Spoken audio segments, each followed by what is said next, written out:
Twitter. It's on everywhere, so we're good to go. But yeah, no, I have the one what's it called, HDMI cord, and that connects to my laptop or my camera. I have the new battery that hooks up and it gets power from electric instead of battery and stuff. But that's not really part of the streaming setup. So that's all I really have. What else do you have? I've got a USB from my camera going into a little adapter. No, another cable, and then the cable goes to a little adapter that goes into a USB dongle, and the dongle goes into my laptop. So it's like 5 points of connection. Oh, but man. we're working now. Now, look, hey, we're here. We're professional now. Indeed. We are professional. Everyone, welcome to Tea Time, episode 30. You said 34, 39. I forget. I can't see the entire title on my screen right now. But welcome to Tea Time. We got some things to talk about. We got Do Kwon still running. It's like getting worse every single week. It's like every week I check up on him. He's like, I'm not running. It's like, bro, you're still wanted by the police. What are you talking about? You're absolutely on the run. We've got Cool Cat's CEO. I feel like this was already a thing, the Cool Cat CEO, the new guy, but I didn't really know that he was a legit dude. So I don't know. I guess I would have expected a way bigger reception from seeing what projects who get like VC funded and stuff. They're like flying to the moon for like no real reason. And then Cool Cat gets this like sick CEO and like nothing happens at all. People are just like, eh. So I don't know. I thought that was interesting. And then we saw a quick video from the King Giancarlo. He actually came back to YouTube for a little minute and blessed us with a nice little 10-minute video on nouns NFT, which is a really interesting topic on their little nounlet. So are we going to talk about the NFT verse conspiracy? Yeah, I didn't know. I didn't really I don't know. I mean, we can. Yeah, actually. Okay, for anyone who's watching, I assume you guys know who NFT Verse is. He's this other YouTuber, very high professional quality. For a long time, he would just take the top trending video or top trending news on whatever NFT news website. He would just go through them in a nicely packaged NFT market update video. He's very consistent. I thought he was going to be one of the only ones who stuck with us. And Mr. NFT Verse Angel has disappeared from the face of planet Earth. He's decided to leave. We don't know what happened. He was literally so consistent. And last tweet, he goes, I got COVID. And then he's just gone. So I don't know what happened. I mean, dude, well, this is the thing, right? So like everyone's saying, is he okay? Is he dead? I saw Nate's conspiracy was that he's a VC funded random content creator. I don't know about that. Let's talk about no. We'll give Nate a shout out. So yeah, Nate had a really big conspiracy theory, which was that he was a creator that was VC funded. Yeah, and he was the reason he was able to pump out like so much consistent work at a really high quality was that he had a ton of cash behind him. And then, yeah, as soon as the market dipped, they pulled the plug. He fucked off. He's now on an island in the Caribbean or on a beach in Mexico, sipping pina coladas all day, all night. Yeah, I don't really get it. Like, here, I'm gonna pull up his thing here so people can see. I'm sure you guys know him. He's very, very well known in the NFT space. Probably one of the only people who's well known at all. But yeah, he literally. Wait, this is a month ago. Oh. All right, well, this guy, yeah, this is the guy, one of the best in the game, most interesting, covered a lot of shit. Yeah, and he just literally stopped. You're right. But that was the thing. It was abrupt stop, but he was so consistent. He was like, I think 2 or 3 times a week, really high quality, like depth. I mean, I assumed he had like an editing team behind him. And he has Patreon. That was the weird thing when I heard, but like I remember he had the Patreon, and I was always like, "What the hell is he posting there?" Though he's not an alpha caller. Why would anyone pay Patreon for him to just post? Like what? Like he already posted on YouTube. I didn't really get it, but if he was making any, I mean, you said it was $600. Nah, dude, I was joking. Shit, I thought you were for real. It's like $600 fucking dollars. Oh my god. Yeah, I said he was making $600 for like, and he had 2,000 members. That is funny. No, so obviously like a complete bullshit, but he he kind of like just all of a sudden like dipped. I've been a member of his Discord. I haven't been a paying member of his group, but like, I mean, a member in his Discord went in like last announcement was in March. I actually used to steal all his NFT calendars from his Discord and put them in my server. So yeah. NFT versus he's the real man behind the curtain here, behind the Summit Club. Behind the Summit Club, let's shout out to Connor Swanson. Yeah, shout out Connor. Why? The newest member of the unorthodox.digital team. Damn, dude. Yeah, hold on. Let's talk about this. So I'll pull this up. You guys have a nice little website, bro. Thanks, man. Yeah, this was put together by our in-house design team, aka Liam Evans, aka NFT Zerk, as you guys will be familiar with. He was on with us last week, but yeah, he's an awesome designer. Really really good shit. Yeah, it's really pretty. Yeah, super nice. This is a place for like people to come and just kind of like learn a little bit about what we're doing, kind of what we are. Quite funny because we're going through this process now of like people just assume we're a podcast, and we're now like, no, we do shit as well. Yeah, hold on. So how is this all happening? How are y'all getting funding? What's the idea behind the company, and what are you envisioning? I guess let me pull this back up. Yeah, so we, as you'll know, like as a great example is the Ojo de Dios like mezcal that we when we're in NFT NYC, like, so they are one of the projects that we've been advising and working with. So we're doing their marketing strategy, we're doing their like launch strategy, we're doing collaborations, we're doing their social media strategy and delivery. So we're doing a lot. And they launched the other day, but we really see them as like one of the perfect examples of like where this is going to go to eventually. Yeah. We speak about this a bit. Like, I think there's going to be about a 2-year delay. I think we've got to get through this like next year of really challenging economic turmoil. And how do you think this is going to happen? Like, I go through waves. I'm sure everyone in this space goes through waves where you're pretty bullish. You're like, you know what, we can do this. And then sometimes you're like, man, I don't know. Actually, like yesterday when I was doing research for the Web3 space, I was like, wow, how am I going to bring value to a space that is losing people? And like, there's like, I don't know what it's going to be, but I feel like every time I see like a new alpha pass or a new something pass, it's like not like it's not necessary enough for people to get really excited. It's only enough for people to like flip on the news. And I'm like, how can anyone deliver something where it's actually something like wanted? You know what I mean? Like we're a weird industry. It's not like the fitness industry where you can make a new supplement and it's the same as everyone else, but it's different because it's yours. And it's like, that's enough. You know, like it's got to be something legitimate. And it's like, fuck. Yeah, dude. Honestly, the only way I'm thinking about things is I'm thinking 5 years ahead. I'm thinking like, as in, I was one of the not contributor. I was one of the people that was one of the players within the social media kind of marketing Web2 era, where I was just I was like a pawn. I was a participant. I wasn't a fucking like. I wasn't. I thought you said porn. Yeah. I was one of the many people that was just like, oh, cool, Instagram, this is new, sick. Like post photos, videos, stories, fuck, TikTok, fuck, and just like I was a consumer. And now I'm thinking about being a like legit like player and orchestrator. So instead of being one of the chess pieces, I move the chess pieces. So that's my plan, and I still think with the macroeconomic kind of position that we're at the moment. So obviously some big news today and yesterday with basically the Great British pound all of a sudden becoming very, very low buying power within the world economy. I remember like a bit of a story. I remember, when I first went to America 15 years ago, and it was I could buy $2 for £1, $2 for one single pound.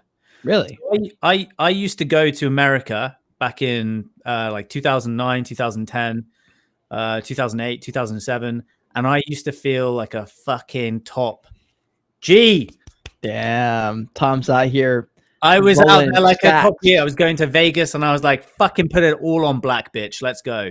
Now if I go to America, I am struggling because all of a sudden Wow. over here we pay for a coffee, for my morning coffee, I pay $3. I mean, I'd be lucky if when I went to New York to get a coffee for $6, $7. Bro, go to the So gas station. I'm telling you, I'm in the coffee capital of the United States, and I you are, pay yeah. not even $1. I pay I pay $1.50 for a big coffee, but I realize I don't drink that much coffee, so I just need like a medium, which is literally 99 cents. Wait, but whoa. But you get it from a gas station. Dude, the coffee, it like I've never, how do I put this? There's only been like 5 places ever where I've drank the coffee and been like, wow, that coffee was worth paying extra for. If it's normal coffee, a normal hot cup of coffee, dude, the gas station's 85% of the way there for you. And it's not even a fraction of the price. If you go to Starbucks and get a normal coffee, you're on crack. I don't know what's wrong with you. I agree. If you go to Starbucks, you are on crack. Like, get a frappe, get a frappuccino or something if you're gonna go to Starbucks. Don't get a coffee. Exactly. Don't get coffee. It tastes like shit. It's fucking wank. But I will go to my local semi artisanal coffee shop, which is a chain, but they are like considered kind of artisanal still. Yeah. And I'll pay £3.40, which nowadays with the exchange rate between pounds and dollars, that would be about $3.70, something like that. So basically the same price. So if I go to America now and I'm paying $6-7 for a coffee in Starbucks, I'm fucking like I am poor. Whereas it was the opposite. 15 years ago, it was the complete opposite. It was half price for me when I go to the States. So when a coffee was like $3 or $4 back then at Starbucks, I'd be going and it would be the equivalent of me paying £1.50. Like it would be half price for me. And now that's flipped. And what the fuck? And do you buy any other food? Well, you get the pastry too in the morning, right? You're like, no, I'm not in this bear market. Yeah, it's actually, to be honest, it's like it's more of like it depends. At the moment when my like diet and general health is bad, that's when I don't buy the pastries and shit. I don't want to double up on the fucking damage that I'm doing. So yeah. Connor says Starbucks is a scam. They're rugging the coffee game. Yeah, they might rug us on the NFT space too. I wouldn't be surprised after I did a little bit of a breakdown of like what Starbucks is trying to do, and all I got so far is they're trying to play games and stuff, is what I heard. They're gonna try and play games and give rewards. I'm like, all right. I mean, I guess like I don't know what that means. Like I don't really. There's not really like a brand or like a community around Starbucks like that. It's everyone just goes there, just gets their shit and leaves. You know. Yeah. But I don't fucking know. But anyways, well, it's interesting. It's I think it's like that was a really, really strong signal for where this is going to go. Just talking a little bit about like the macroeconomic kind of health at the moment. I think it's going to be really painful for the next kind of 12 to 24 months. A lot of businesses, and this is my thesis, a lot of businesses who are kind of middle of the road businesses, they're not going to have capital to allocate. They are going to be in like saving mode. They're going to be in like save. We're going to have to get rid of some people. So people are going to lose their jobs. They will not be allocating capital towards NFT projects, blockchain technology adoption. They just will not, because that's like untested. It just doesn't make sense for them. And so I'm thinking that in 2 years' time, it will. And they will have capital again, and it will come back around, and we will be in a better place where, for example, Starbucks, they'll have had 2 years with their NFT loyalty scheme or loyalty program, and then they will have called us because it would have gone wrong. Well, yeah, exactly, it would have gone wrong. But more importantly, all of the other businesses that really struggled over those 2 years, they will be fucking gagging to make up ground. That's just my feeling, and then that's where we, with guys like us, like have to be thinking about positioning us. And that's one of the reasons I feel like I keep saying this, but that's one of the reasons I am diving into the other blockchains.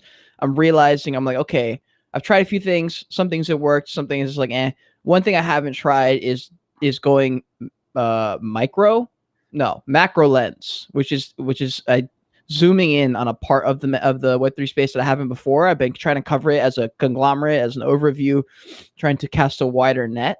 which I'll still do because I still think that's a great way to get new people in. Honestly, my YouTube has like 5x'd in the last 2 months. Like we were in that chat yesterday. You saw it. Everyone's like, Champ was like, I'm losing followers, or Brett's like, I'm losing followers. And I'm like, bro, I'm like picking up right now. I was like, what are y'all talking about?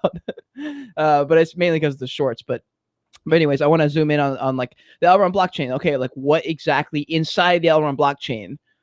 What exactly here can I stick myself into and become a middleman and build a business around it or something? And the same with Solana and Cardano, because right now I'm looking at NFTs as a total package, and it's hard to bring value to. And that's why YouTubers are struggling. But I was like, maybe it's because, I mean, we just saw Cody launch his NFT project, made like $500,000 on Bet3, right?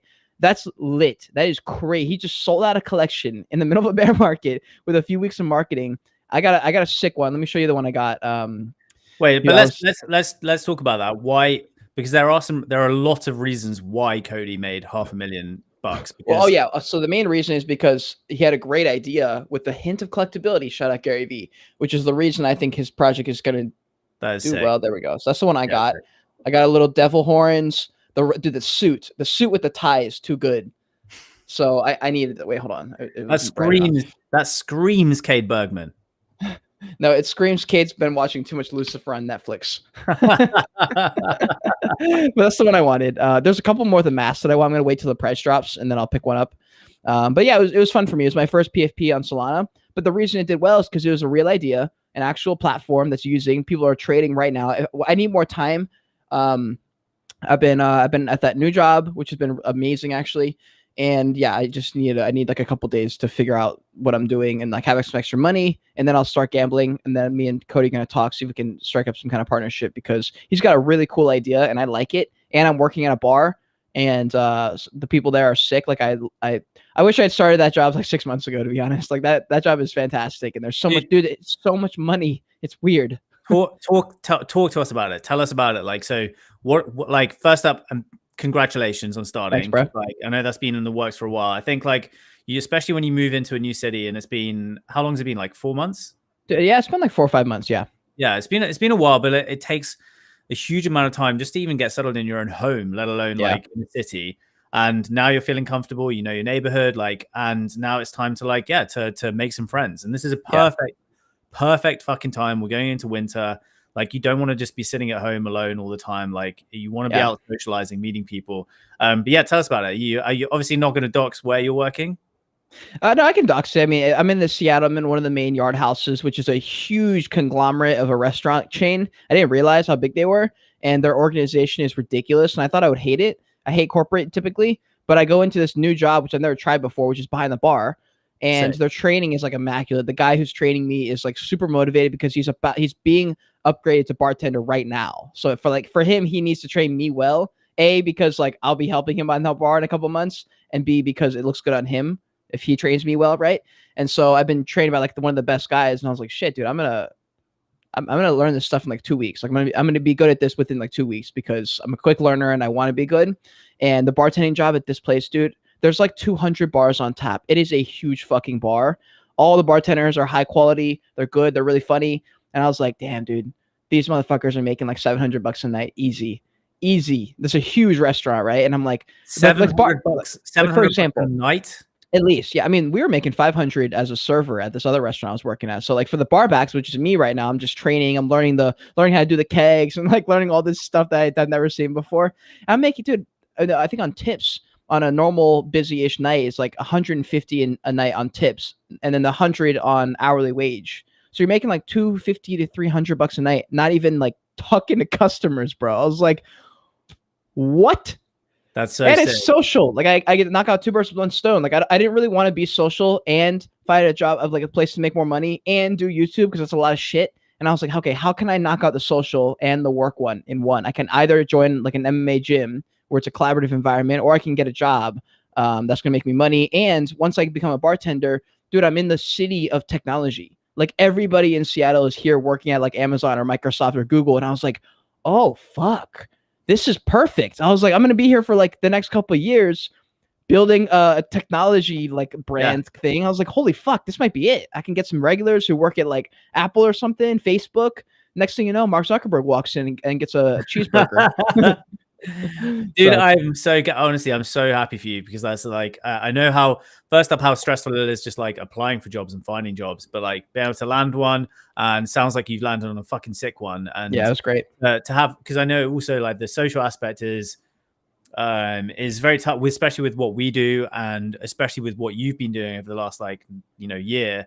It's super isolating, super Yeah, fucking isolating, very. and it's this is the one thing that I'm very very grateful for having like focusing on unorthodox is that I've got team members Yeah. and it's like tomorrow for the next 2 days I'm going to be out of my house and I'm going to be out all day tomorrow in London with meetings and then filming on Friday out of my house all day. So it's just like it's a completely different thing to how things were like 5 months ago for us, Yeah. where on our own. So yeah, It's totally different, dude. so thank for you. Thank you, man. Thank you, man. And yeah, I just mainly for the people who are watching, you're asking like, why did Kate get a job? Like, I thought he was gonna keep going. I'm still going hard as fuck on YouTube. I just was like, why am I bothering? Why am I letting myself become stressed out on a situation I can change?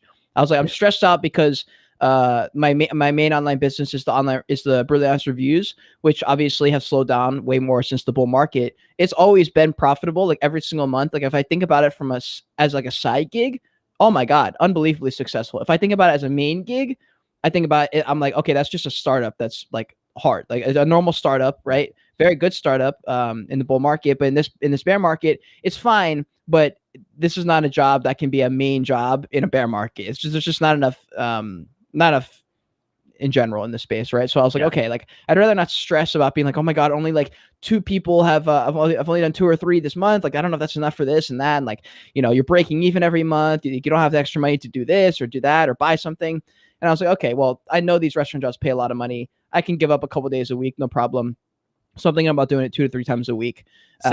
And So then you think that there's and kind of a next step is getting to like full bartending, and then yeah.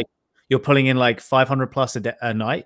Yeah, yeah. No, I told them when I started, I was like, look, I'm gonna be bar back. I thought I was gonna bartend, and then when I walked in the interview and realized how big the bar was, I was like, okay, never mind. I want to bartend, or I want to bar back, but I want to be your best bartender in like 3 months. And they're like, okay, like that's actually possible. And I found out that Marcos, the other guy who's training me, he also upgraded in like 2 months. And I was like, all right, well, if he can do it in 2 months, I can probably do it in 2 months. Then I'm gonna be working a little bit less than him, Easily. but I hate sucking. I like being the Yeah, best. So I was like, yeah, I'll be the best. And like all the yeah, other bartenders were amazing. They've only been bartending for like a year or two. And I was like, okay, you're there after 1 year and you're like that good at making drinks. So I was like, that gives me hope because I can get there in 1 year. I can put the work in for a year. Like I have no dude. problem It's doing like that. it's like for you're like you said, you're a fast learner. You're super smart. Like like the reality is bartending isn't rocket science. Yeah. Putting yourself in the right right position. And with the hospitality industry, like people drop out all the time. They're Mhm. constant.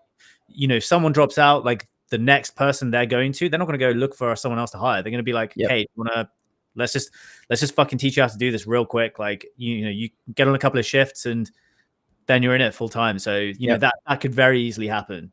Yeah. And plus I want that extra money because I want to be doing something fun. Like it gave me an idea with the show hosting, right? Like I'm still waiting on all those. God, I can't even tell you like how frustrating it's been in this bear market, just waiting. Like I Yeah, don't know about everyone else in this bear market, but god damn, these NFT projects and these NFT Web3 companies are so fucking slow. It's so sad. They're like, we don't have enough information. Like we're still thinking about things. I'm like, dog, you had 3 weeks. What are you thinking about? Like you've got all. It's like Alex Norman. You've got all the information. You're just stalling. You're literally just stalling. So I don't know what the fuck yeah. they're doing. So I was like, okay, this is stupid. But the I'm still waiting. So maybe that'll work. Maybe not. I don't know. I'm not holding my breath. So anyways, I got like 3 or 4 business deals that I'm waiting on. I've been waiting on for months. And it gave me the idea because I was like, okay, we're in this bear market. A couple of them are show host positions. And I was like, it'd be fun if I had all this extra income. If I'm in the Solana ecosystem and the Elrond ecosystem and the Cardano ecosystem, and I'm getting new people from those ecosystems, I can start doing giveaways that are not like Ethereum giveaways, where you have to literally give something away that's equivalent to at least $200 for anyone to give a shit. And even if it's $200, they're like, it's only worth 0.03. It's not even worth it. So it's like a stupid giveaway. But on these Elrond giveaways, you can give away like a top 5 project for like $150. And I was like, oh, this is it, dude. Like a once a week or once every 2 weeks giveaway, like not as big of a monetary giveaway thing, but to these other blockchains, it's like a huge top project. Like you can buy like the top project in Elrond, I think, for like $600 maybe, like the top, like the Bored Ape Yacht Club of Elrond. So I'm like, oh, that's actually kind of cool. Can you give me a quick like fucking Elrond like? No, I don't know enough. I know enough to say Elrond is full of people who are building things and like being in an industry that's big. Devin. So it's a new. This is what I said to you. I fucking said this to you as well. I was like, dude, you've been smoking too much crack, too much Lord of the Rings. It's just another blockchain. Apparently, there's a lot of potential. Like my question was like, where do I buy them? Is there a marketplace? Like, there's a whole thing for it. I'm bringing on Easton hopefully the next couple of weeks, and he's going to give me a whole breakdown. He's going to literally walk me through everything, and I'm going to do it hopefully live on the stream, and then I'm going to start getting into it, and that's where that extra income will be fun, because there's already some NFTs. Like, look, if I'm going to jump into Elrond ecosystem, I'm buying that top project. Like, I don't know what everyone's talking about. I mean, if I can get like the Bored Ape Yacht Club of the Elrond ecosystem, that's fun for me. Like, that's kind of cool. Yeah, of course, you just jump in and you're immediately a whale. Like, all right. But anyways, so that stuff's coming up. So let's continue with this. We haven't talked about any of the stories yet. Like usual, we're chatting about life. This is good stuff. All right, Devin, I don't know if Elrond's worse than Ada. That might be a stretch, dude. I don't think Ada's done anything. Okay, so we got Unorthodox putting in the work for the long term. We're all just figuring out what we're going to do for the short term. So we'll see what happens. Either way, it's exciting. I love watching the videos. Very high quality shit too. So it'll be fun to see how we all do shit over the next year or two. So anyways, for last week in NFT land for the Joyage Kingdom, this is our last episode. We talked about Luna founder Do Kwon still running. We talked about influencer NFTs, business strategy with Zerk. Then I made a review on the Izu NFT project. So if you guys want to check out what Izu is all about, which is Psychedelic Anonymous, Voltura's second collection thing. They're a wear to earn project. You wear their clothes, they pay you to wear it, shit like that. So they're crushing it, I think. We'll see what happens. I like their project. I posted an interview with myself, which is pretty fucking dark, honestly, and got a lot of good reception, as they always do, which is the main reason I bother to record these, because it's really good for me. As soon as I record it, I'm usually like, wow, that felt good to get that out. And then I'm like, all right, I don't even think about that anymore. Like, it was so weird. Like, I had this super deep, intense talk with myself, and at the end, I was like, that was a little bit dramatic, don't you think? Like, after I filmed it, And I was like, I don't know if I want to post this anymore. I feel like I worked through all that shit as I recorded it. But I still post it because I know it's helpful to people. Because sometimes I'll say something and not really think about it, and then it'll hit someone like really hard the way I said it. And that's how it always was for podcasts when I was listening to them. So I figured I'd still post it, and got a good reception. And then I interviewed Craigo. He's another guy who loves the Elrond blockchain. He's friends with Easton. He's also a Web3 podcaster, Tom. So maybe he can have you on his podcast. I'm going on his podcast in like a week or two. So I'll let you know how that goes. Awesome. And then, I mean, the shorts have been crushing it. I guess this one failed a little bit. Wait, no, that's not true. Hold on. Nah, it's because I didn't refresh this page. Yeah, this short did well. I think it got like 3,000 views. Let's go. Yeah, so the shorts, dude, this is the end game right here, Tom. This is the short-term strategy for you guys. For Unorthodox, I'm speaking to all of you right now. Your goal for the next 3 months is to figure out how to do the shorts, because this shit is, I've literally 4 or 5x my YouTube channel in the last month or two, and it's 100% from the shorts. I mean, my videos are doing okay, like a few hundred views, right? But look at these shorts: 1,300, 1,200, 6,000, 4,800. This one at 2,500, 500, 1,800, 1,200. It's crazy. So talk to me about your general strategy with this then. I think about the most outlandish bullshit I can put on the title, and then I think, is this that clickbaity? And if it's not, then I'll put it on. Like, NFT degenerates be like, these always do well. Anything about NFT degens typically do well. Anything with Bored Ape Yacht Club usually does well. And then you just like, you want to think about it from yourself as a consumer. You say, okay, what video would I see on the, like, I think about it from a real consumer standpoint, right? Like, I look at YouTube and I look at myself browsing YouTube on my phone typically. And I'm like, all right, when I'm looking at shorts, what videos do I click on and why? Like, what about it? Is it the thumbnail? Is it the title? It's typically the title. Like, I mean, sometimes it's a little bit about the thumbnail, but I look at the title and say, like, it's typically something where I'm like, what does that mean? Like, the short's only 30 seconds. I might as well watch it. And that's what usually gets me to click on it.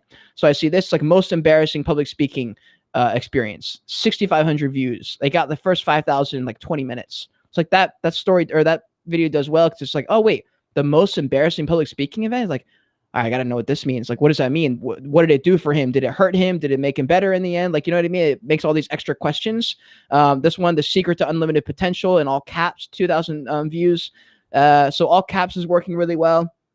And then just like big. Are you slapping music on these? I'm just trying to think. Oh, I mean, dude, I don't even take like I said a few months ago, everyone was telling me to take the watermark off. And I was like, that's not what this is about. TikTok. Yeah, I just reposted from TikTok. I don't change anything about it. So it's got some sort of music on. Mm-hmm. Yeah. Like it's got whatever, like, yeah. Copyrighted music, always copyrighted. Every single time I post as soon as I post a short, I get an email immediately after saying your video is copyrighted. This is not a copyright strike. And I'm like, I know. So when YouTube Shorts comes out with their ad revenue, I will be making zero money because I use TikTok sounds because I think it makes it better. So unless I can figure out a way around that, that's what's happening there. So yeah. Anyways. Okay, so that's what's been happening. So also for everyone who's watching, this is a fun little giveaway here. I think there's 1 or 2 days left on the Joyage Kingdom clothes shop, which you guys can get the shirt, the Joyage Kingdom shirt. This is actually one of them. Hold on. Nope, this way. So the black Joyage tee with the logo, the black Joyage tee with the Joyage written across it, the red Joyage hat, and then the Joyage Adidas duffel bag. Those are all available on the website, and it closes, I believe it is tomorrow or the next day. This is what the website looks like for who's interested in British Kingdom clothes. And there they are. Bang. So because you guys are in this Tea Time live stream, if you're here live, if you're not watching this live, this giveaway is not a thing. I just want you to screenshot that you're watching us on the stream. So just screenshot your screen or whatever. And hold on. Link the stream that you're watching, and that's pretty much it. Just be like, just tag us, post a picture of the stream, something like that, something about like you watching Tea Time. I want you to post it on Twitter. Make sure you tag us so we can see it. And if you do, I'll pick the winner after the stream, and someone will win a hat, the Joyage Kingdom hat. So that'll be as a nice thank you because we had some people order some clothes in the last few days, and it's been fun, and it's coming to close. First ever Joyage Kingdom drop. The next one will be in the winter. It will feature, I believe, the Joyage beanie and the Joyage crew neck and hoodie. And I think that's it. So it should be good. But anyways, yeah, just screenshot you're watching it, tag us, something like that. And then just, yeah, that'll be it. And then I'll pick a winner. All right. Sweet. Okay. Shall we move into the news? Let's go into the news, baby. Let's get it. What's up, DJ2K? Zero. And then I see Connor leaving this is in regards to the YouTube shorts here. Yeah, you got to be able to have the perspective of the consumer. Less is more. That's why TikTok and Twitter are popular. Everyone also rip through 20 videos and post in 5 minutes. That's true. Very good insight there. Very true. All right. Crypto. Bitcoin 19K, Ethereum at 13K. It was I believe 12 something yesterday. So it's come down quite a bit, but I haven't heard Ethereum in the news as much. I feel like people are kind of just chilling now. You know, it's basically just been doing this for a while. So I think people are just like, whatever. And I'm starting to see why like it's so hard to survive the bear market for content creators, especially because they're like, what do I cover? Like if nothing's happening, like what do I make videos about? But like that's the challenge that I kind of like. I'm like, okay, like how do I make content that's going to still, get business and also get views and stuff? And so for me, it's a fun game. But yeah, ETH's looking a little bit sad since the merge. OpenSea volume. No, sorry. Let's go to all NFT marketplace statistics here. So we'll go to the last 30 days. I never look at these except on Tea Time also. So I don't even know what this means, honestly. Like I only go here for the chart. Like I'm just here for this thing. I don't know what the rest of these numbers mean or do. And fucking honestly, anyone watching, I doubt any of you do or care what these numbers mean. I mean, who the fuck cares, right? We're just looking at the chart. The chart says we're doing all right. That's what the chart says. We're doing all right for the last 30 days. Not a whole lot of anything. I'm not going to lie. Under 10 mil is kind of sad. It's very sad, actually. But the thing is, like, you look at this chart and you could say, okay, the NFT market's dead. Look how much, like, it's under 10 million. That's terrible. It's like, yes. But then you see these projects, right? You go to OpenSea. Let me refresh the page here. So if you haven't been paying attention to the NFT market the last few days, there's still projects every single day that are launching and are still flying. Projects are ripping. Dude, this morning we had a project go to like 0.4 ETH right after mint.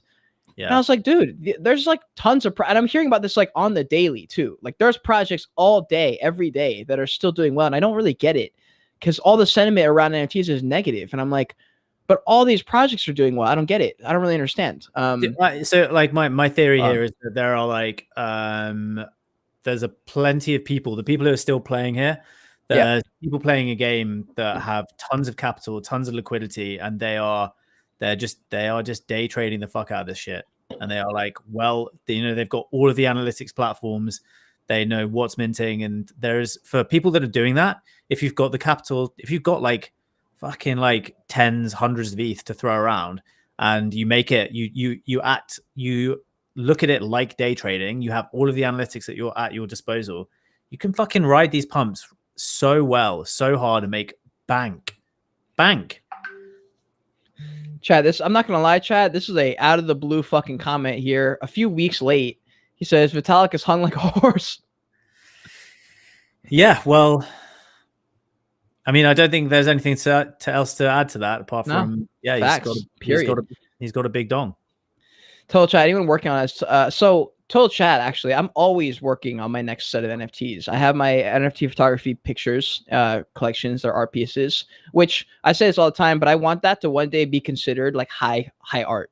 Like I want that to be something that's on my roadmap in my head of like, where does that project go? And part of it is always going to be the access keys, but I also want to make those access keys for people who hold them in like 10 years, or I don't know, it might be 2 years or 10 years or 20 years, but I want those pieces to be considered like fine art. I want to be able to put them in like a super expensive frame or something and then put them up in your house or something. Like, I want it to be really, really cool as an art piece. So I'm always thinking about things for that NFT. Obviously the sequel hasn't come out yet. I have the Joyage and the prequel. I think, Tom, you're a prequel holder, right?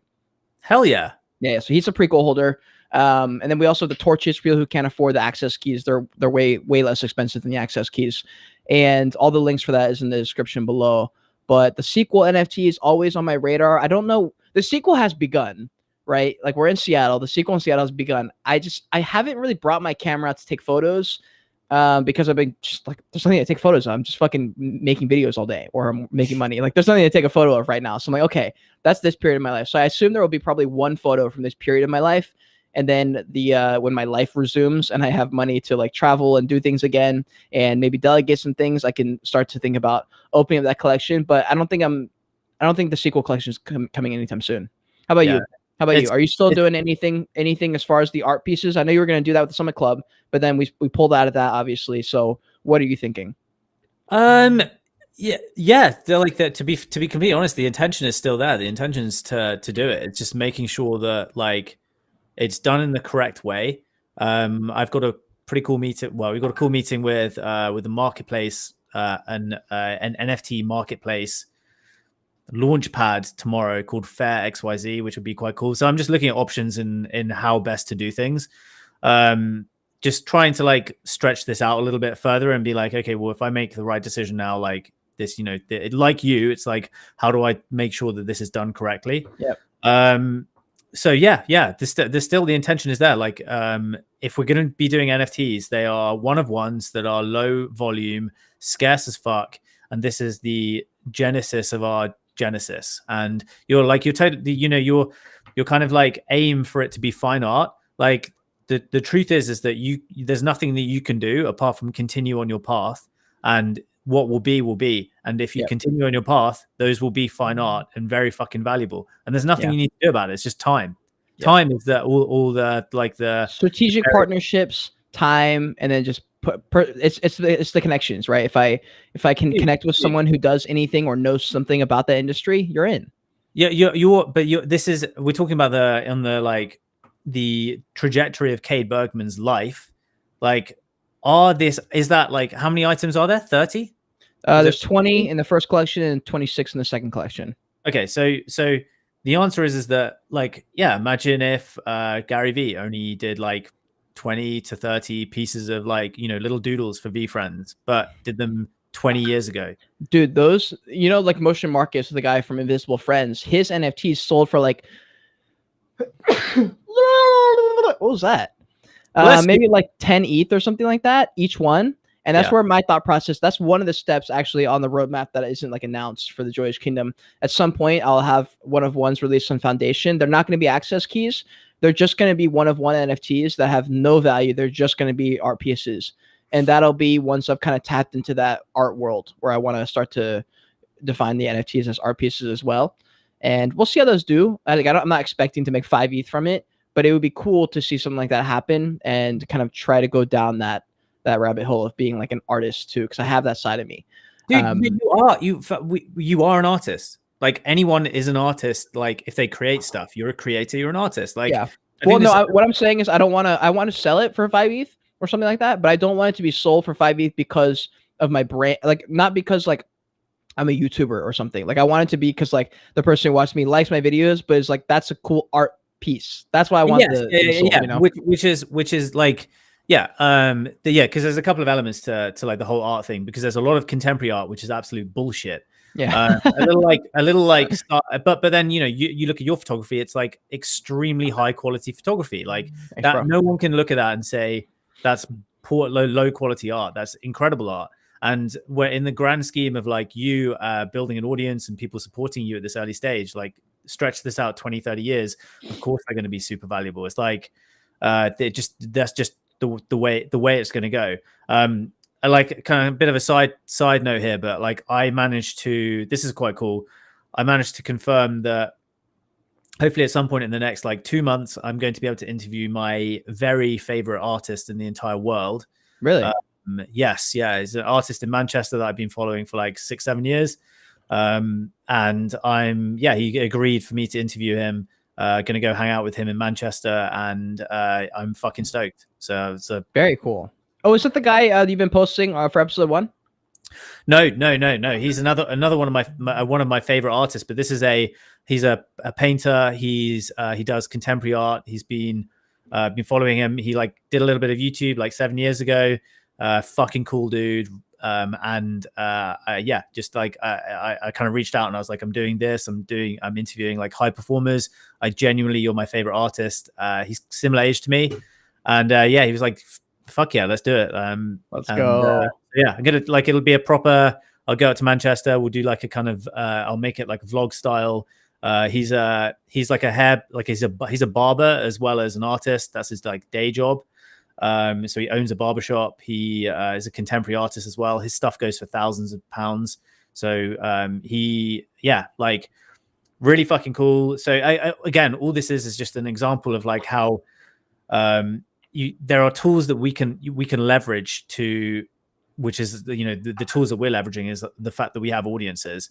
Yeah. And anyone out there, I posted this on Twitter yesterday or the day before, which was like, it was a question. It was like, what is the most valuable thing that someone can accumulate if they are low on capital? If they are like have low liquidity, they have low capital. And I was like, it's attention. That is the number one thing that you can accumulate is other people's attention. And this is the same for fucking anyone. And this, like Gary Vee is the number one example of this. Like he is the single number one example of gathering people's attention. But what we're seeing now is we're seeing a lot of people recognize that. We're seeing a lot of people who used to be on TV. They all have podcasts now. They're like doing the entire game of just making sure they're pumping stuff out. And for people out there who, if you don't have huge amounts of money, if you've got a fucking phone that you can put in a tripod, plop it on a desk, start speaking into it. That's the biggest advice I have for anyone at the moment is like, if don't worry about investing in anything, invest in yourself and invest in gathering people's attention like Cade has done so well for the last like 10 years. Thanks, man. Well, one thing that you guys actually, I watched the last episode of Unorthodox last night, and one thing Liam said was because when he heard it, it immediately triggered a knee-jerk reaction, which is like the typical reaction that a common person would probably have towards one of the things you said, and then my brain turned on and I was like, oh. But my knee-jerk reaction was when he said, like, if you're just here, or maybe you said, I don't know, one of you guys said it, you're like, if you're here in the NFT space, you're better off and you have the tools, right, for tomorrow kind of thing, like one of those statements, right? And it's like, you're here early, it's important that you're here right now. And in my head, I was like, well, not for everyone. Like some people are traders, like they're not going to really be effective or helpful on any kind of team because they don't know anything other than the fact that they were here and lost all their money. But then I was like, wait, this is also similar to like if you had listened to Gary Vee about social media the first year he said it, and you started that first year, that's what you're talking about, Bradley Martin and the first OG wave of like these influencers, people who now 10 years later are absolutely top of the game by far. Their businesses are very fucking strong. and everything about them is very, very foundational, set in stone, good to go. And all these online creators who started 2 years ago, 5 years ago, a lot of them are doing a lot of like I don't know, like the typical stuff. There's no longevity to it. They will not be here in 2 years. They're going to be gone. They had a lot of attention. They ramped up, then they died off just as fast, right? And these other people, these OGs, you look at them and they're still like, you look at Jen Selter, who's one of like the first Instagram models ever. Dude, I thought she was dead or something. Bro, she's like thriving, bro. And she's like not popping anymore. But she is thriving because she started first. That's how I think about it for NFTs. Okay, if you really can put in some extra work and do some things, set some things up, and really be here this early, then I think that kind of trajectory is possible, because I think the NFT market really, really models the social world, the culture world, and just like people doing things. And it's very similar, dude. Like a lot of people don't want to do it, but then there are some people doing it. And I guess we'll see what happens in a few years. Yeah, it's simple for me. It's just like putting yourself out there in the right place at the right time. And for us, it's the right time to just continue just putting ourselves out there. Like at the end of the day, like in 2-3 years time, which is what I'm aiming for, when all these businesses are looking for experts and people that have been there and done it, like, you know, they've gone to Cade and they've like, you know, Cade has dropped multiple NFT collections, maybe across multiple blockchains. You know, he's consulted with all of these fucking like hundreds of NFT projects. He can literally just have a list. He'd be like, you know, they'll be like, who have you worked with? And you're like, oh, well, fucking hundreds. And it's like, that's unbeatable. It's unbeatable. Like, so it's a case of like, you would get through these next 18, 24 months. We do whatever it takes to get through. But yeah, money, as it always has, will start flowing back in again in 2 years time.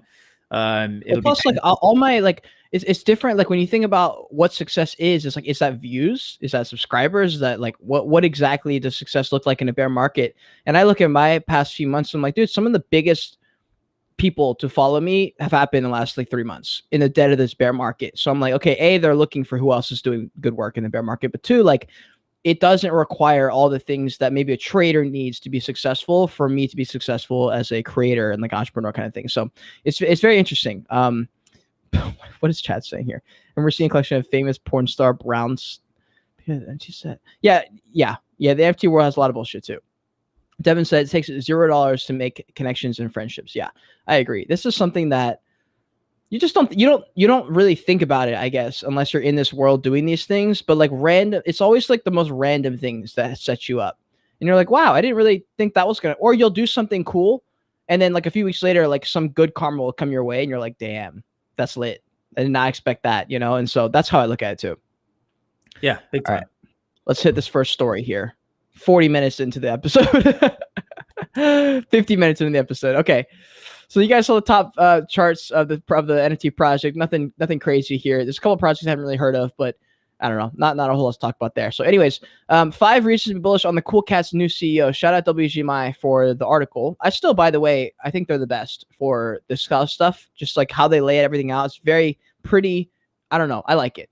Big fan. Okay. So a tweet confirmed that Cool Cats is a new CEO. The announcement states CEO alert, drumroll please, Stefan Teglis, Chief Cool Cat, Disney, Recur, Warner Bros. Vet, and now CEO of Cool Cats. This motherfucker is quite established in the market of CEOs, I would say. Better than 99% of projects. I thought this would be cool. I thought people would react the same way they did when Luca Nets took over Pudgy Penguins. And we did not really see that. We saw a little bit of bullish sentiment. They were like, oh, that's really cool. He's this big dude in Web 2. A lot of people had doubts because he's such a Web 2 dude, whatever that means. But in my head, I'm like, dude, what? This guy's worked on the most successful businesses in the entire world. How is that not bullish? How is that not crazy bullish? And it's not, dude. Cool Cats is barely sitting over 2 ETH right now. And they were just under 2 ETH, before this. Like, basically the same. Like, nothing really crazy has happened. Right. And so I don't know. I thought it was interesting. I think people are sleeping a little bit on Cool Cats. I've always been a fan of Cool Cats, and the last few months have kind of doubted them a little bit just because I'm like, what are they doing? Their Cooltopia didn't pan out. Their Cool Pets didn't really pan out. Are they just going to die out? But I feel like the art is still so symbolic in this NFT space. And I don't know. I put my bet on people, and this guy looks pretty fucking solid. So who knows? What do you think about it? I mean, Yeah, I don't think there's anything more to add. Like, Cool Cat's unbelievably iconic in the NFT space. Super distinct art that could easily lend itself to like to like a cartoon, fucking anything. It will be incredible. Yeah, just this is just what happens with startups. Like, startups end up getting in execs who have been like legit operators across tech industry, like tech startups. It's like, this is what happens. You bring in people who have been there and done it, because at every level that a startup goes to, they have different challenges. The big challenge that Cool Cats will have is that they're probably running out of money. They've probably got a big payroll. Their runway is running out, and they need to raise some more money. So they brought in a guy who has crushed it at Rika, which has been one of the biggest success stories in the NFT space. A proper like one to look at for kind of just the way they've done things from an inspiration standpoint. So yeah, this is just what happens. Also, speaking of WGMI right now, let's talk about this. All right. Yeah, the other day I was going through, well, like I said earlier with that podcast where I was talking about some like darker shit.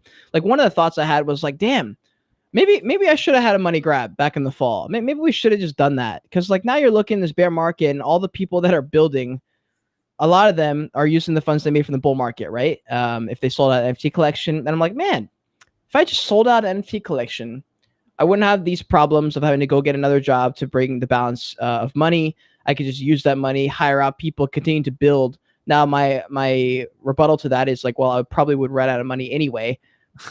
But in my head, I'm like, damn. I will rebuttal that, because I've actually heard that sentiment a lot. Like, I've been on lots of calls with people who have been like, fuck, I wish I just literally the same words that you said. Like should I have just done it? Should I have just I wish I just dropped the shit art collection in fucking January, made $1 million or $2 million. But so here's the thing. Like, we've spoken a lot about this like over the last like 9 months, and you've mentioned a lot of times how like you haven't had a natural proclivity towards business. You don't like the admin side of stuff. Now, what has happened, what we've seen is that a lot of projects who made a fucking big bag, they kind of launched with founders who were similar to that. They didn't have any business experience. They didn't know how to manage a fucking a treasury or a war chest of millions of dollars. They didn't like admin. They got stressed out because they had a fucking community on their back the entire time. So the flip side to that is like, yeah, sure, you could have made a big bag. You could have made a big fucking bag. But could you have actually like allocated that money appropriately? Could you have? But that's what I'm saying. Like, it's almost like it doesn't matter. Like, that was the main argument I had. I was like, but like all these people failed, yet they're still here, and they basically have just been forgiven. Like, they tried, Oh yeah, we're seeing a lot of that. Where like you look at this person, like, wait, didn't you drop a project? And you're like, what's happening there? Like, not a whole lot. You're like, wait, so you're just like chilling with like $6 million in the bank account. Yep. And you're only taking out like 1%, because that's all it takes to really live on that. You only need a few $1,000s a month to live, right? I'm like, you motherfucker, you're getting free salary for the next 12 years of your life because you dropped this project. And like most people are just doing fucking whatever the hell, like just whatever's cheapest to get an alpha bot or some kind of something, I don't agree with you that they've got a salary for the next 12 years of their life. I don't think there's no, fuck no, man. Like, because like you make money that fast. This is a classic thing. Like, it's just the same as the lottery winners. Lottery winners piss their money away. They go and buy a Rolex. They go and buy true. They buy a car. The car depreciates in value because they buy the wrong car. They go and buy they fucking piss the money away because it came to them too easily. Okay, so the main argument I'm saying here is like, should we have taken better advantage in the bull market when it was there? That's the real deep question here. Like, should we have taken more advantage of the business during that time to do something? Because like one of the main themes in that podcast I did with myself was like, how many people who got to the top did it with all their morals intact? Because the thing is with business is like, not always the moral decision isn't always the best business decision, right? And that's not like good or bad. That's just the facts. Like, sometimes this is a better business decision. You cannot equate what happened in the bull run in like last year in NFTs to business, because it's not. It wasn't business. It was too easy. That's like what you're saying. What you're saying is that maybe I could have taken the easy route. Why didn't I just take the fucking easy route? And then I'd have had like, I wouldn't have to worry about money for years. That's a fucking loser's perspective, in my opinion. Yeah, fuck yeah. That's like that. People weren't doing it. People were like, I think a lot of people were like, let's rinse the system. But they came in with some, they had some money before. Maybe they had experience in business. So they're like, well, they know how to do marketing, because marketing was really the only thing that you needed to do. Marketing was just like, that was all you needed to do. And that was quite easy to do. Build a website, do some marketing, connect with people. It was piss easy. So there's plenty of people who came in who had a little bit of experience, maybe had some tech skills as well. Of course, they made a bag. But for like people who didn't have that background, who were coming in, there's a reason we didn't do that, because like I was like, I don't have the skills. I don't have the fucking skills to be able to deliver a business. And you're right, like people got away with it. But in normal business, people don't have to lose their morals. They don't. That's the question, is like, did it matter? Did it matter in the end? Like one of the things that came up in my head, like all this is just self-doubt that you guys are hearing. Like it's just self-doubt in a bear market. Right? Like that was just one of the things that I voiced in the video, was like, okay, did it matter that we stuck to the morals in the bull market? If the goal was there, it was like, okay, I don't want to drop a project because it's bad for the brand long term, right? But then you look at it, you're like, wait, but 90% of my audience left anyway, because the bear market, like most of them left, right? Period. No matter what I did, good or bad. And they're gone. So like 90% of people who saw that, or like who even care about that, are not here anymore. Who knows if they'll come back? They probably will, but if not, who knows? And in 5 years or in 2 years, 3 years, will it matter if I did or didn't, right? Like, does that matter? Is it more important to me as a person on the inside or as a business on the outside? Like, is there any difference? And like, is someone who dropped a project in the bull market, who maybe tried hard, but nothing happened, and now they've got still a lot of money in their treasury, are they bad? Or are they just fine? I think there's a lot of fucking people who feel miserable about what they've done. I truly believe that. I truly fucking believe that, man. Like at the end of the day, like you've pulled money from other people's pockets. Literally, that's all you've done. And there's, no matter how you swing it, have you delivered value? Like no, if they pulled hundreds of thousands of like dollars, it came too easy. It felt unfulfilling. It's the fulfillment aspect, man. It's like, well, actually, did I deliver value in doing this? And for a lot of these people, the answer is fuck no. And at the end of the day, they're the ones, when they go to sleep, they're going to be thinking, fuck you. Do you know what? Like, I have all this money. I managed to buy a Rolex, managed to fucking do this, managed to do that, but I didn't do anything good. And that's what it comes down to. It's like, you actually have to make yourself feel like you did good for you to feel like you've actually feel fulfilled. So yeah, I think there's people here. There are still people trying so hard. I look at like Zerk, for example. The guy's fucking intent on making his brand pass like still be the thing that's there in 2030. Oh yeah, no, I'm keeping an eye on his Zerk pass, dude. I'm Liam's friend, but I'm looking at that Zerk pass, and I'm gonna probably snipe one at some point, because there's like 300. There's like 300 of them. Exactly, and that's like in the grand scheme of things. But there are so many people who have just, dude, like, so little. Maybe this is I suppose I've got some behind the scenes insight into this. There are people who are just giving the fucking keys to people, like, and they are broken. They are fucking broken humans. Like this, when you say like, I wish I'd done this, I know these people who have done this, and they just want to be done with it because they are fucking riddled with anxiety. They are depressed to shit because they pulled a bunch of money out of people's pockets. They delivered fuck all. They look like dickheads. And now they're like, I just want to be away. I just want to be out. And I know this because there are people who are wanting to give the keys to their projects that they've got hundreds of thousands. They want to give it away and fuck off because they feel sick about what they've done. So yeah, the answer is like, no, we did the right thing. We didn't have enough. We didn't have enough of an audience. Yeah, we just did the right thing. Like it wasn't the right timing for us. Yeah. But what you've done with your like access keys, with your collections, like that is the right thing. Low supply, super scarce, like makes sense with your like, this is your art. You're selling your art. Yeah. So it makes sense. But no, fuck that, dude. If you dropped a fucking 7,000 PFP collection, it would be 0.01 ETH right now. You'd be that's disrespectful. No, but isn't like there aren't many examples. There aren't many examples of projects that have managed to do it well. Like it's just the truth. True. Sorry, I just remembered that we had done the giveaway earlier. But yeah, that's a great point here. I didn't really think about it that way. Yeah, I guess there are people who are suffering. A lot of people out there who are wanting out. Yeah, and I was only thinking about the people who are just. Yeah, I think I was just thinking about people who are using the money and still living on it. Like people who say maybe like, oh, I tried, it sucks that this startup didn't really work. I thought we were gonna be Board Ape Yacht Club, but they're still living on this salary that's coming out of their treasury. And in my head, I was just kind of like, it's so unfair that they don't have to work. They're just like if I had all this money, I could continue doing my thing and also upgrading, keep going. But in my head, I'm like, wait, I'm just using the mint funds that I took from other people to just make my YouTube thing bigger. But doesn't feel good. Doesn't feel good. Yeah, I think you're right. Okay, good examples. Pixelmon. Yeah, good point there. Total Chad. So let's talk about this story. So we had Giancarlo, the king of NFTs, come back. As NFTverse deserted us, Giancarlo has not. Giancarlo has stayed here in the NFT space. Has not like every single day posting, but still posting very consistently, a couple times a week, I would say. He made this whole video on Nouns NFT. For people who don't know, this is an auction style NFT project, and every single day one is auctioned off. Their average, I don't know exactly, but it's literally like 100 ETH. Like every single one every day sells for like 100 ETH, right? It's ridiculous. They've got so much fucking Ethereum in this treasury, and all the money goes into this DAO, and they just choose and they just vote. And every now you get is just an opportunity to vote. It's wild. And so people want to get this, obviously, but you can't because you have to have like $100,000 at least to even have a chance to get these. But they're dropping this secondary collection, right? And it's going to be called Nounlets, and these are going to sell closer to like 1 ETH, right? Like this one sold for like 1.1 ETH.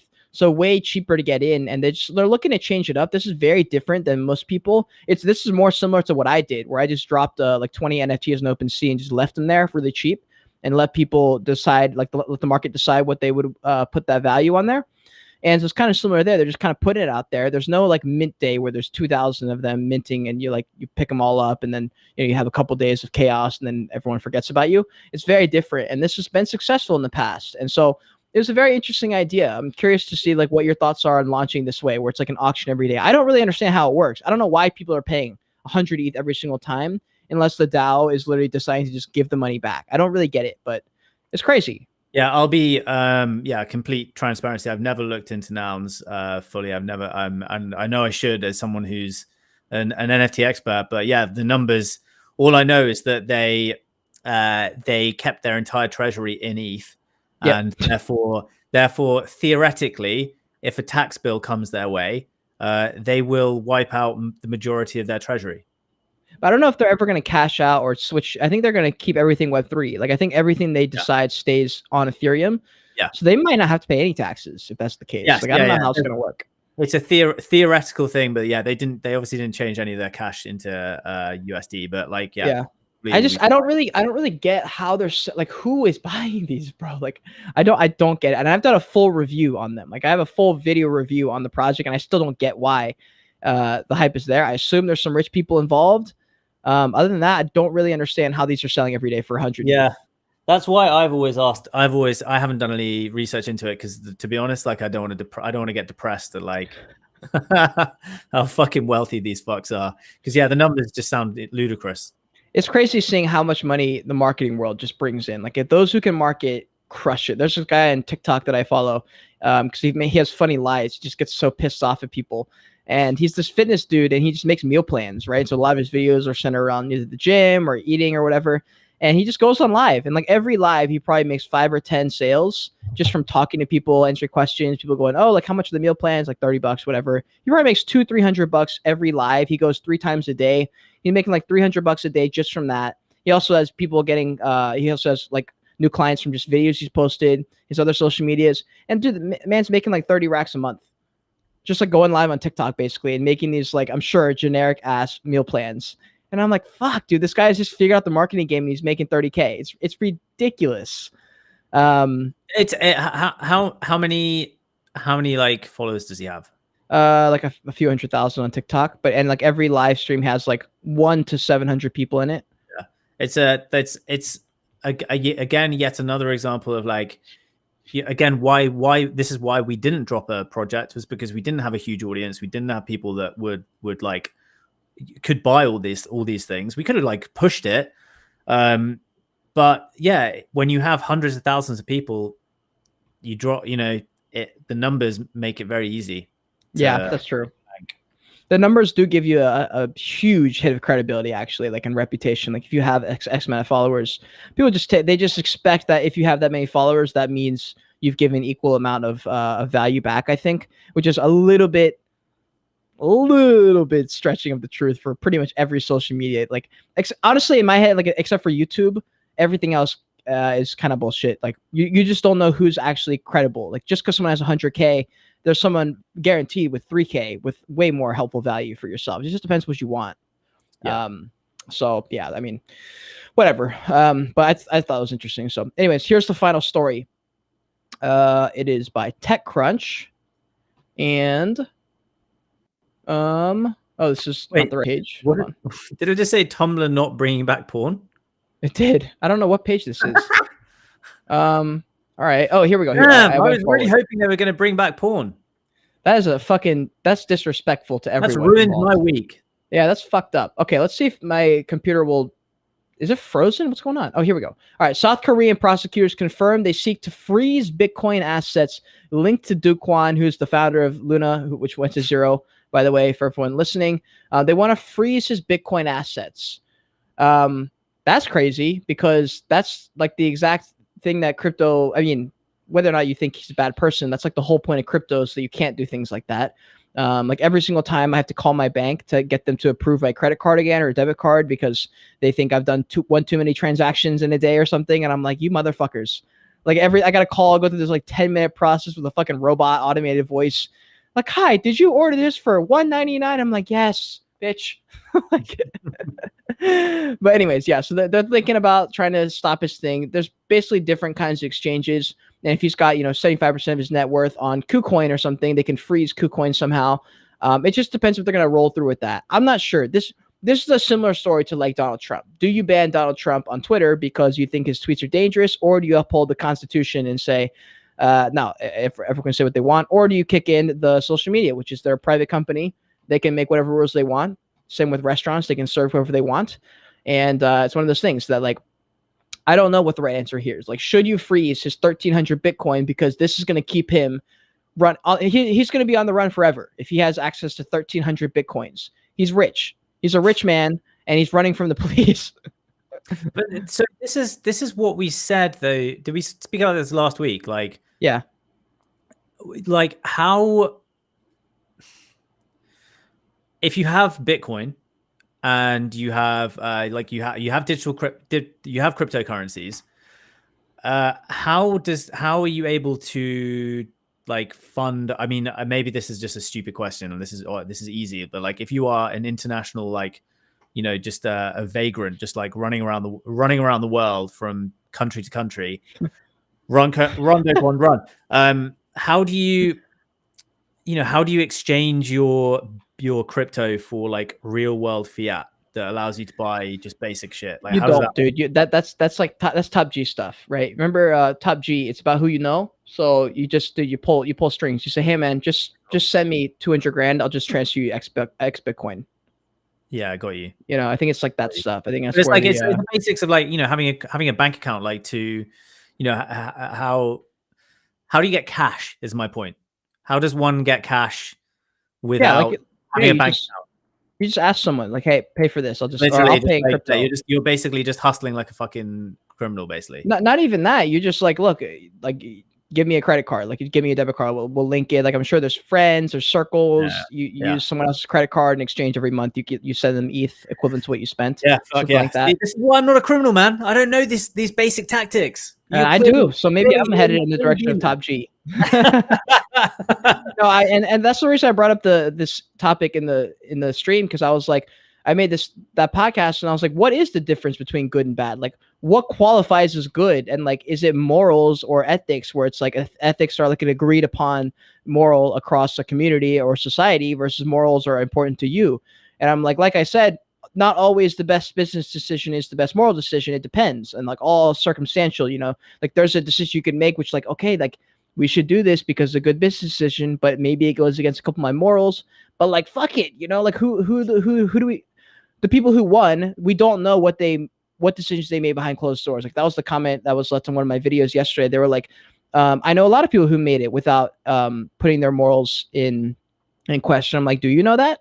Like, how do you know? How do you know your favorite streamer didn't do some shady behind the scenes deal to get a year of paid, like they'll pay them for a year to do something? How do you know that wasn't sketchy? Like the amount of people who are regarded as good people in the online space who also promoted that fucking scam gambling website a few years ago, like Rice Gum, dude, like they're fine now. And people say, no, they kept their morals intact. I'm like, yeah, except they made a $4 million bag off other kids. I was like, wait, what? It's like, that's what I'm saying. I'm like, and is that bad? Like, do they care? Do they not care? Does anyone care anymore? It's been a few years, right? And that's where I'm struggling here. I'm like, what is the right decision here? Do all these people get to the top because of these stupid decisions they made that people just basically forgot about and stopped caring after a few years?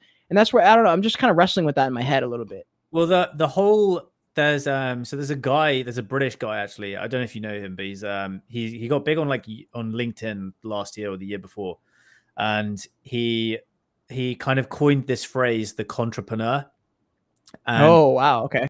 So I'll send you he's got a YouTube channel. His name's Mike Winnett, and he basically kind of just got a big following on LinkedIn because he would post mocking kind of posts about all of the entrepreneurs that do courses, all of the big ones. We're talking like Dan Kennedy, Russell Brunson, Gary Vee, all of the name, Tony Robbins, all of the names that the guys that do conferences, courses, Grant Cardone. And he kind of coined this phrase for the contrapreneur.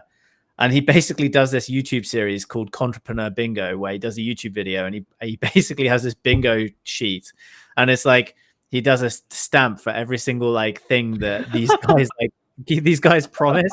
It's little things the price of the course is got a 7 on the end of the number. So it's 9997 or something. Yeah. It's all this shit like that, and stuff like the sobby backstory. I came from this, and now I'm that. I was broke. Now I'm a multimillionaire, and he goes through all these things, and it's quite funny. But this dude definitely looks at the world and looks at these guys in a very, very, very kind of skeptical way. I think with a lot of them, there's you can't become a billionaire without doing providing some sort of value consistently. It just doesn't make any fucking sense. You can't just scam your way to $1 billion. You just can't, because it doesn't work. So, but I'm with you. I think that there are. I think I don't know the answer because I haven't gone through it yet. But let's revisit this in 20, 30 years time and see if we fucking still have our morals intact. Yeah, that's very true. That's a good point. Yeah, I mean, I'm sure there's some people who have, but you're right. I think in the end, it's about, if you can just deliver value, period, then you will be able to be successful. That's really the only thing that matters in the end behind any kind of business venture. If it's necessary and it solves a problem, it'll work regardless of anything else, basically.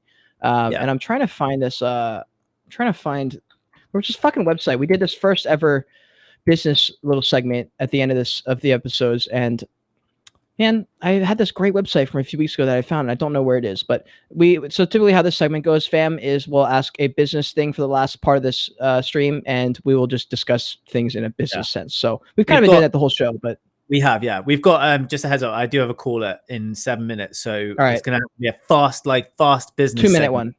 2 minute one. All right. Yeah. Which parts of the business are not profitable? And should you continue doing them? Is that a question to me? I guess it's just a question to both of us, just in general. Is there a part of it that's not profitable in any way that maybe we're spending time on?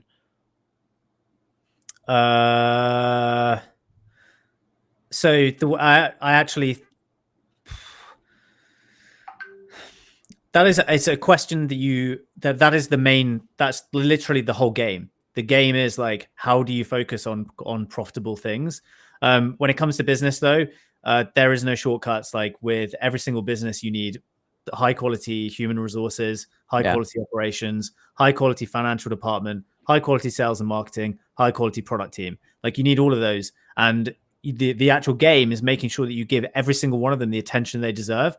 I would say, if anything, the biggest thing that people fucking fail on is customer experience.